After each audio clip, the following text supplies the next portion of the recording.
U našej eparchiji Svjatoho Oca Mikolaja väčšina parochioch še rovna po julijanskim kalendare. Oni dneška označujú Veľký piatok, na jutre Veľkú sobotu i na nedzeľu Paschu. O značeniu Veľkého piatku bešeduje paroch novosadský otec Julian Rac. Dneška slavíme Veľký piatok.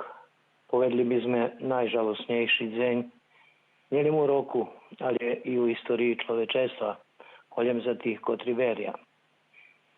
Toho dňa Isus pretrpel najčešší, najstrašnejšie múky za každého človeka a tiež tak i to i najoptimističnejší deň, pretože so s tým trpením i s tým odkúpením Isus Kristus nás odkúpil od vlasti diavola. Dneška še zdohodujeme na Isusovo ponižovania, mučenia, nošenia Krista na Golgotu i jeho rozpjace i šmerc na Krestu.